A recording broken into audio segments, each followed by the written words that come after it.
Hey there, this is Chris. It is Sunday, March 29th. This is the beginning of my Webisode 5, end of my third week in trying to lose weight and getting myself into shape.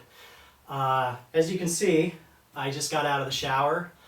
I typically don't walk around like this all the time, but what I'm trying to do is get some sort of videographic evidence as to what I look like right now, and hopefully, I'm going to look look different in the next 10 weeks. So take a look. I'm just going to turn around here, and so you can see that I do not have a six-pack. I'm not in bad shape. I'm going to admit that. People are going to say, "Gosh, Chris, you're 41. You look really good for 41." You know what? That's not what I'm trying. That's not what I'm going for. I just want to look good and I want to feel good. So that's what I'm about. A little update. I lost 1 more pound this week. I'm down to 177.6 pounds.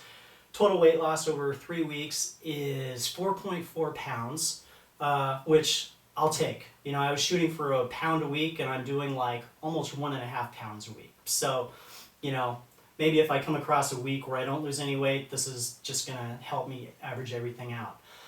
I worked out 4 times this week, did twice on my elliptical trainer, about 45 minutes each. I went to the gym yesterday, was there for about an hour and a half, did 30 minutes on the elliptical, and then I did another about an hour of weights, which were like arms, biceps, forearms, back, and so that was really good. Also, I did calves and hamstrings for my legs.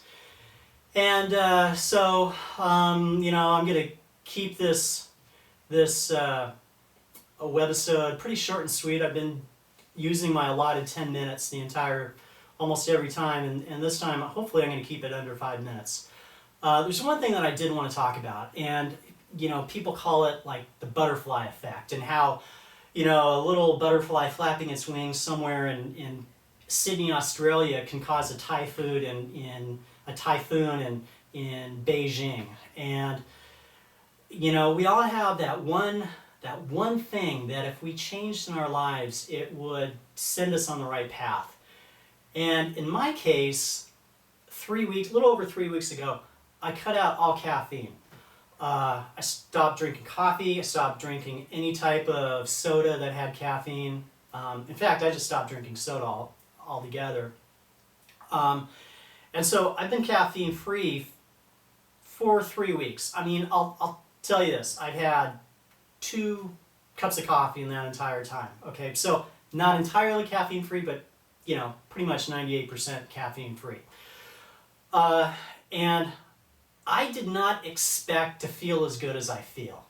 I feel like I have twice as much energy as I did prior, even though I was drinking like 2 lattes a day. Our office has an in-house espresso machine, so I could just go in there and fire off espresso shots twice a day. Plus, I work for this action sports media company, and Red Bull gave us a fridge, plus they deliver Red Bull to us, on a weekly basis for free. It's like they dig us, so we have Red Bull there. And so I was drinking like 2 Diet Red Bulls every day as well. And I was just jacked up on caffeine all the time, and I thought I needed it, I thought it was helping me, but I just got to the point where I was just feeling too edgy. And so I just cut it out completely. I did not, like some people talk about going cold, easing off, reducing your dosage, so to speak.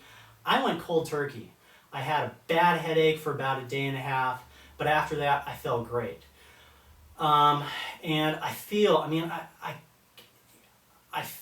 really feel good. I also put a lot of milk or half and half in my coffee, and I cut that out, so I cut a lot of fat out of my diet, which has helped me with my weight loss. Also, surprisingly enough, I need less sleep now than I did when I was drinking coffee. I sleep like 5.5 hours a night, and which really is not a lot. Apparently we need like 7 to 8 hours of sleep a night. And I feel great. I feel great. I don't need anything to wake me up in the morning except just, my alarm. and it's really helped me out. And my stress level has gone down about 75%. I can focus a lot better. So in my case, that's just one thing that I did that has made a big difference in my life. And we all have that one thing. And if you really look at it, you're going to find it. And if you make that effort to cut it out, moderate it, or even minimize it, you're going to make some big changes in your lives, excuse me. So that's always something to keep in mind when you are trying to make changes in your lives. So like I said, I'm going to keep this short and sweet. I'm going to sign off. I hope you have a great night, great week. Feel free to email me, peacedog67@gmail.com. If you can hear, that's my daughter in the background trying to get in here. Just keep on keeping on, have fun, and hope to see you next week.